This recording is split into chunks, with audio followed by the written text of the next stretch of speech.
In the 1963 March on Washington, King delivered his 17-minute speech, later known as I Have a Dream, which has established a reputation as the top American speech of the 20th century. The March on Washington was mainly aiming to prove mass support of the Civil Rights Act proposed by Kennedy, that consisted of 3 major amendments empowering the blacks, abolishing slavery, giving them the right to vote, and granting those born in the U.S. the nationality. Leader in the African American civil rights movement and the youngest person ever awarded the Nobel Peace Prize, King advocated for an inclusive society, that which reflected his belief that all people are created equal. I am happy to join with you today in what will go down in history as the greatest demonstration for freedom in the history of our nation.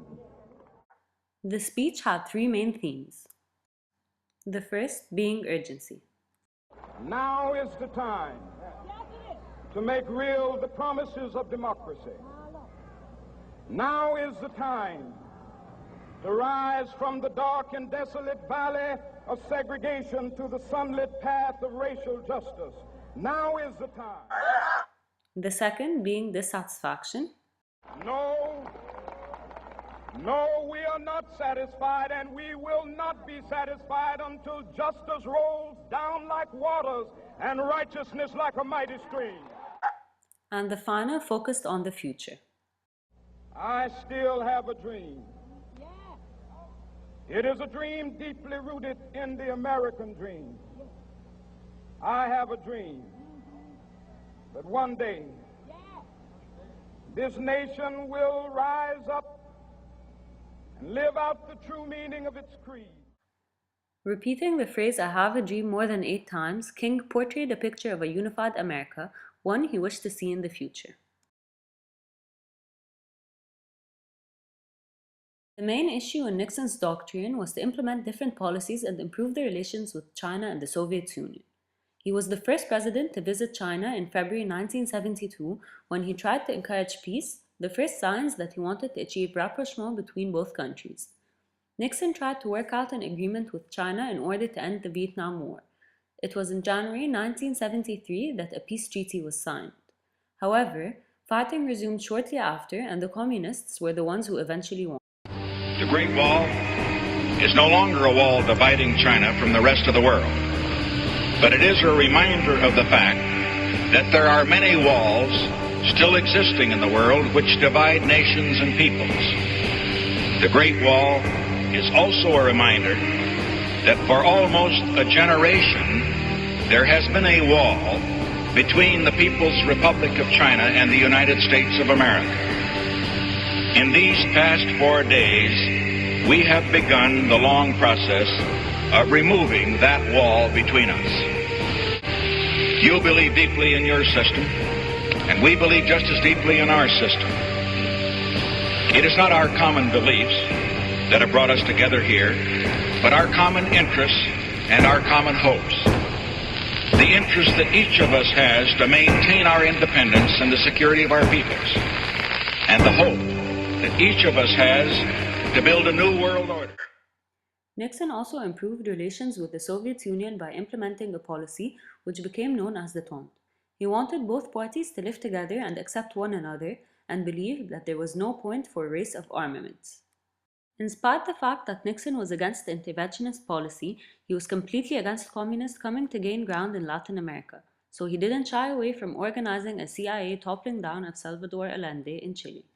By toppling down Allende, Nixon was intentionally sending a message to other Latin American countries that the US will not tolerate any communist president of a Latin American country, regardless of how they come to power.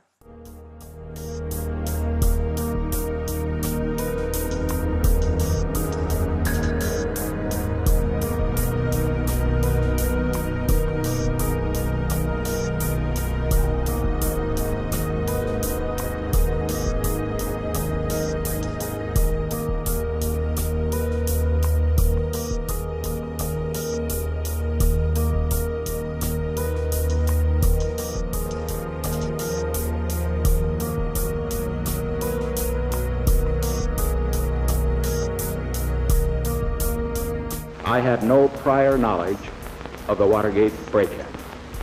I neither took part in nor knew about any of the subsequent cover-up activity.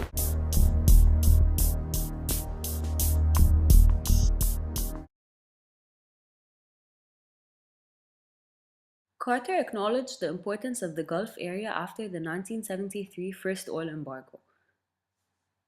Carter's greatest achievement was his mediating role in the Camp David Accords. Carter begged Sadat to stay, appealing to their friendship and mutual trust, and reminding him of Egypt's good relations with the United States. Sadat decided to remain at Camp David. Saturday, September 16th, Brzezinski wrote in his diary, "The president is driving himself mercilessly. He has single-handedly written the proposed document for the settlements on the Sinai." Carter presented the formula to Begin. At first, he called the demands on Israel excessive, political suicide. But in the end, he relented, agreeing to submit the question of the Jewish settlements to the Israeli parliament. Jimmy Carter saw a picture of the three major participants on his desk, and he told his secretary to find out the names of Begin's grandchildren. And so then he wrote little notes, putting in the names of all the grandchildren. He went over to Begin and said, "You know, this is not just for us, this is for our grandchildren, and let me give this to you." And Begin was profoundly moved by this.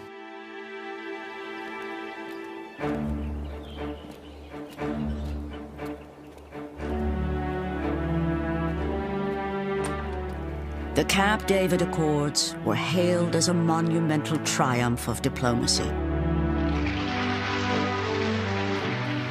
With his brilliant success and inspired leadership, Carter has taken a first big step toward realizing the promise of his presidency, was the verdict of the press.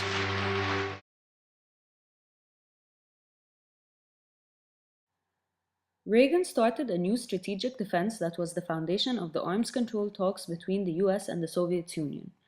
He followed Nixon's achievements to formulate his doctrine, that was a shift in the US policy towards Soviets from containment to rollback. This rollback policy was considered an offensive one, given that Reagan felt that the Soviets were losing ground in Afghanistan. Each member of the Congress has a role to play in modernizing our defenses, thus supporting our chances for a meaningful arms agreement. Reagan wanted economic freedom and a good trade policy. His economic doctrine also opened the doors for capitalism in social countries. America's economic success is freedom's success. It can be repeated 100 times in 100 different nations. Many countries in East Asia and the Pacific have few resources other than the enterprise of their own people. But through low tax rates and free markets, they've soared ahead of centralized economies. And now China is opening up its economy to meet its needs. We need a stronger and simpler approach to the process of making and implementing trade policy, and we'll be studying potential changes in that process in the next few weeks. We've seen the benefits of free trade and lived through the disasters of protectionism. Tonight, I ask all our trading partners, developed and developing alike, to join us in a new round of trade negotiations to expand trade and competition and strengthen the global economy, and to begin it in this next year. Reagan's doctrine was a focal point of US foreign policy. It succeeded to bring down the USSR.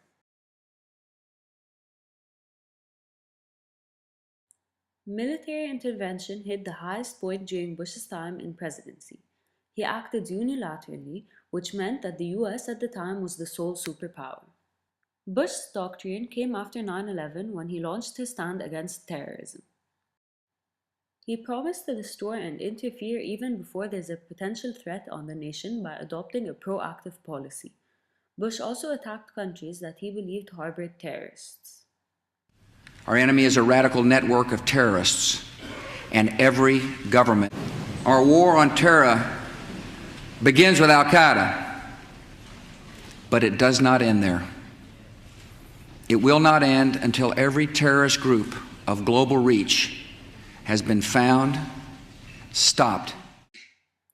Examples of his proactive policy is the attack on Iraq and Afghanistan. Invasion of Afghanistan was to topple off the Taliban regime that supported terrorism, and that of Iraq was to remove Saddam Hussein, since they thought Iraq had weapons of mass destruction. The United States respects the people of Afghanistan. After all, we are currently its largest source of humanitarian aid, but we condemn the Taliban regime. It is not only repressing its own people, it is threatening people everywhere by sponsoring and sheltering and supplying terrorists. By aiding and abetting murder, the Taliban regime is committing murder. When Barack Obama was a presidential candidate, he stated that he is an anti-doctrine candidate. Obama's aim was to create a strategy steering the US away from unilateralism, one that included cooperation and emphasized engagement. Evidently, he tried to work closer with Iran in order to achieve multilateralism. Furthermore, Obama was not for military intervention and wanted to withdraw from Iraq and Afghanistan. Obama doesn't view Muslims as terrorists. An example of this is his speech in Cairo in 2009, where he addressed the issue of mending the US relations with the Muslim world. I've come here to Cairo to seek a new beginning between the United States and Muslims around the world, one based on mutual interest and mutual respect. There was the promise of something new and something different, and there was a degree also of acknowledging, past mistakes and past injustice.